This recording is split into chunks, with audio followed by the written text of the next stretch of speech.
মালদার হবিবপুরের গাজল ব্লকের মাঝখান দিয়ে বয়ে গিয়েছে টাঙ্গন নদী। দীর্ঘদিন ধরে গাজলের রানীগঞ্জ ও হবিবপুর ব্লকের জগন্নাথপুর রাধাকান্তপুর এলাকার মানুষের দাবি এখানে একটি ব্রিজ নির্মাণ করা হোক।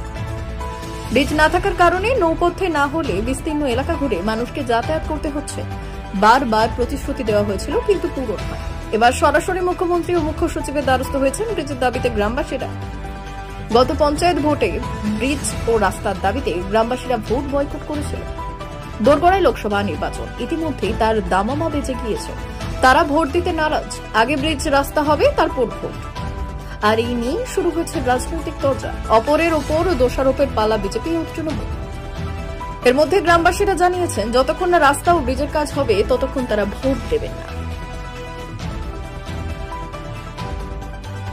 বাচ্চাগুলা মরে যায়, সেই বাচ্চা কি মায়েরা পায়? কত গর্ভবতী মায়েরা চলে যায়, একটা শিশু বাচ্চা ছাড়ে, সেই কি মায় পায়? হ্যাঁ, এত অসুবিধা হলে ভোট দিয়ে কি হবে? ভোট দিয়ে কি হবে? নৌকা ডুবে গেল আমার ছেলে, তো আমি আমার ছেলেটা পাইলাম না। আমার ছেলে কোথা থেকে পাবো এখন?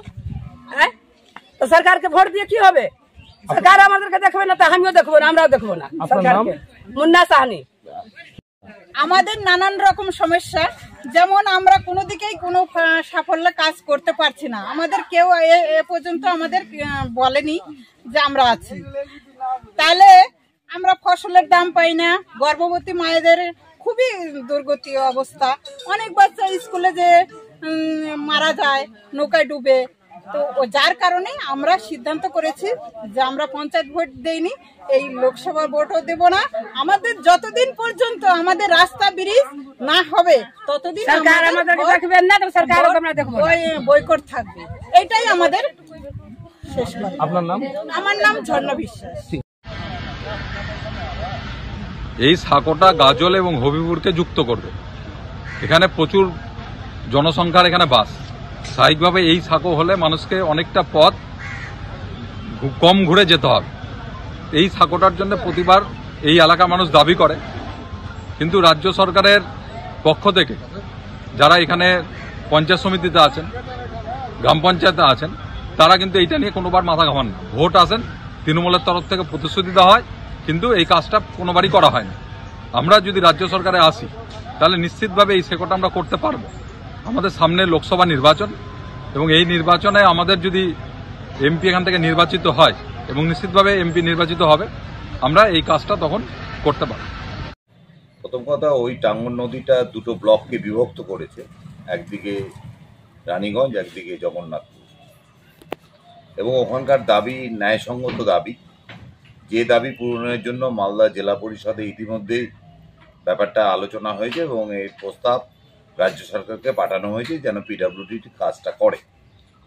আর দীর্ঘদিন ওখানকার এমপি খগেনবাবুরা রয়েছেন, ওখানকার 2 এমএলএ রয়েছেন বিজেপির, এবং অনেক গ্রাম পঞ্চায়েত এবং পঞ্চায়েতের জায়গায় বিজেপি রয়েছে। তাদের মুখে এইসব কথা মানায় না, কারণ তারা চেষ্টা করলেই পারতেন যে তাদের ল্যাড থেকে কিছু টাকা দিয়ে কাজটা শুরু করা।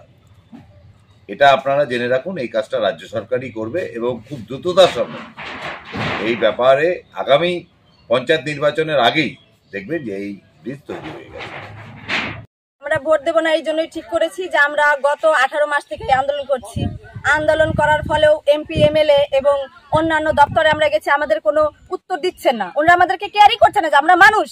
আমাদের হয়ে ওনারা কোনো কাজ করতে চাইছেন না। এবং এমপি এমএলএ এই যে 5 বছর ওনারা এমপি ছিলেন, কই এখনো তো এখানে আসলে এখান থেকে উনি সবচাইতে বেশি ভোট পেয়েছে, অথচ আমাদের জন্য কোনো কাজ করছে না। বাধ্যতামূলক আমরা এই ভোটটা বয়কট করছি। এবং আমাদের ছেলেমেয়েরা যখন স্কুলে যায়, এই সময় 6টা মাস আমাদের ভালো থাকে, 6 মাস আমাদের বর্ষার সময় ছেলেমেয়েরা হেঁটে হেঁটে স্কুল যায় হতো, অথচ 2 ঘন্টা আগে বাড়ি থেকে বেরোতে হয়। ছেলেমেয়েদের পেটে ভাত থাকে না। আমরা এই চাষিদের মাঠের ফসল করছি, সেই ফসলের মূল্য পাচ্ছি না। গর্ভবতী মায়েদের নিয়ে আমরা হসপিটালে ঠিক সময় মতন পৌঁছাতে পারছি না। তারপরে আপনারা কলেজে যারা ছাত্রছাত্রী আছে তারা ঠিক মতন পৌঁছাতে পারছে না, এবং অন্যান্য অনেক সমস্যা আছে, সেই সমস্যার সম্মুখীন আমরা হচ্ছি। পঞ্চায়েতে কোনো ভোট দেয়নি, এবং এটাও এই লোকসভা ভোটটাও আমরা বয়কট করলাম। আমাদের যতদিন অব্দি রাস্তা ব্রিজের কাজ কমপ্লিট না হচ্ছে ততদিন অব্দি আমাদের ভোট বয়কট থাকবে। মুক্তি বিশ্বাস। আমরা বিগত 1980 সালে এই রাস্তাটি একবার করেছে কেন্দ্র সরকার। আমাদের সেই রাস্তার কাজ এখনো অবধি সেই চালু হয়নি। এই রাস্তাটির দুপ্রান্তে আদিনা এবং চাকলির 2 সাইডে কিছু কাজ হয়েছে, কিন্তু মিডিলে 5 কিলোমিটার জায়গা আমাদের কাঁচা রাস্তা পড়ে আছে। সেখানে দুটো ব্রিজ আছে, কিন্তু কেন্দ্রীয় সরকার কে বসিয়েছে জানি না। এখন আমাদের এখানে এই কাঁচি রাস্তার মধ্যেও 2টো পিডব্লিউডির বোর্ড লাগিয়েছে, কিন্তু আমাদের কাজ আদৌ কিছু হয়নি। আমরা তার জন্য অনেক দপ্তরে গিয়েছি, ভোট বই রাস্তা অবরোধ করেছি, ডিএম কে ডেপুটেশন দিয়েছি, বিডিও কে ডেপুটেশন দিয়েছি, এমপি কে জানিয়েছি, এমএলএ কে জানিয়েছি এবং প্ল্যানিং সেকশনেও জানিয়েছি, পিডব্লিউতেও গিয়েছি, কিন্তু আমাদের কোনো সদুত্তর পাইনি।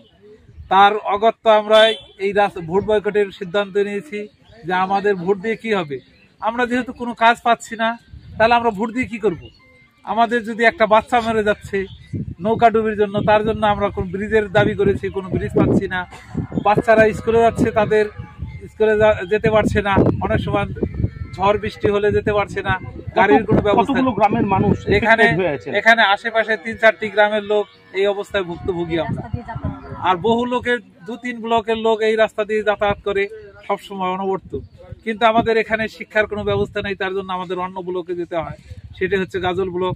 সেই ব্লকে আমাদের শিক্ষার ব্যবস্থা। আমরা বিগত পঞ্চায়েতেও ভোট দিইনি, আমরা সিদ্ধান্ত নিয়েছি লোকসভাতেও ভোট দেব না।